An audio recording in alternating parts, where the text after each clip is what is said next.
Alright guys, welcome back to the channel. We got a new project car, affectionately known as Tealie, because it's Till. It's a 95 Mustang GT 50 5-speed car. It's pretty solid, but we're going to make some changes to it, so follow along.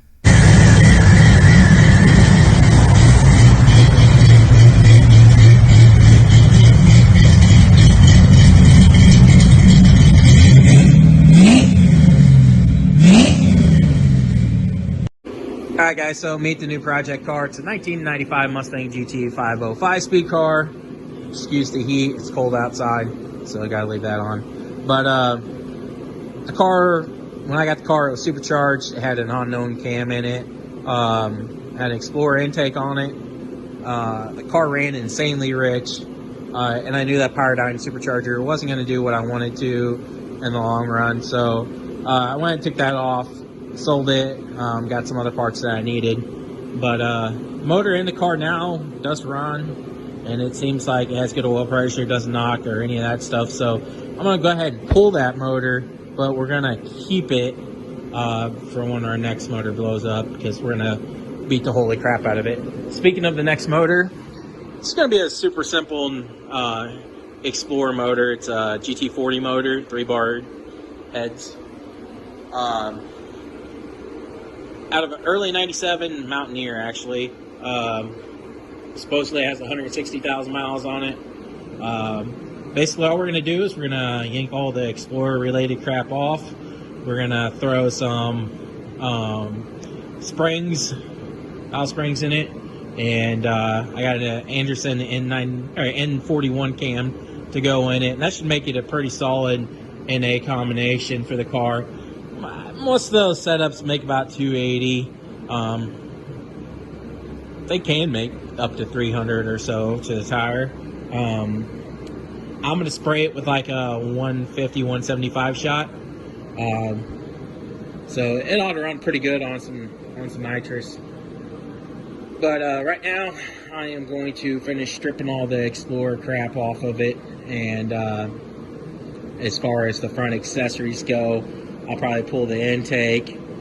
Debating on pulling the heads, just to kind of see what we all got. We'll have the bottom off. We'll check the bearings and see what everything looks like. But yeah, this is going to be the power plant in there.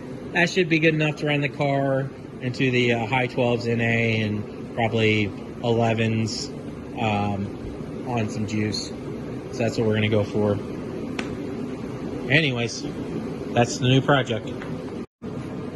Alright, making a mess, but I'm also making progress. I got some of the bracketry off the front of the engine. Got the exhaust off. Now I'm going to work on getting the motor mounts off. Probably get the upper intake off. Then I'm going to work on getting the water pump off. I'm going to start spraying them bolts down now. And when I go to pull them, I'm going to heat them up and hope like heck that I do not break them. I guess we'll see. Alright, got the motor mounts off. Got the upper intake off. Before we go any further, I'm going to get the shop back and clean out all the acorns and mouse stuff. So let me get the shop back and we'll start vacuuming that up. Alright, so I got everything vacuumed out the best I could. I love this little Stanley vacuum cleaner. It's something I don't have to care about, so I vacuum up grease, and I beat the tar out of that thing, and just keeps on going. Doesn't have a lot of power to it, but for stuff like this, works out pretty well. But let's go ahead and get these valve covers off now. Alright fellas, check this out. See all that sludge? Yep, me neither. Freaking clean. Let's get these lower intake bolts off and get it pulled and see what it looks like underneath there. So far, pretty excited.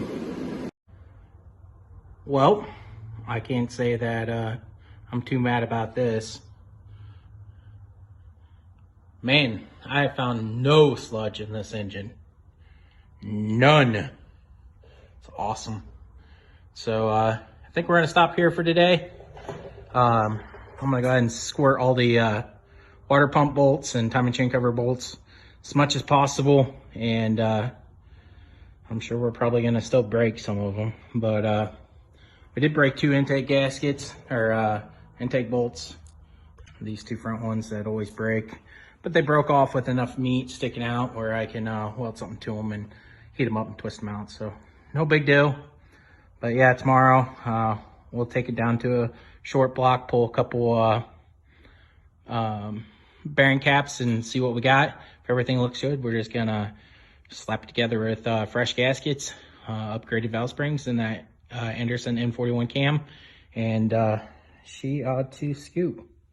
So pretty happy so far. As long as the cylinders look good and bearings look good, we should be pretty golden. But as clean as everything is, I'm gonna guess that we're gonna be okay.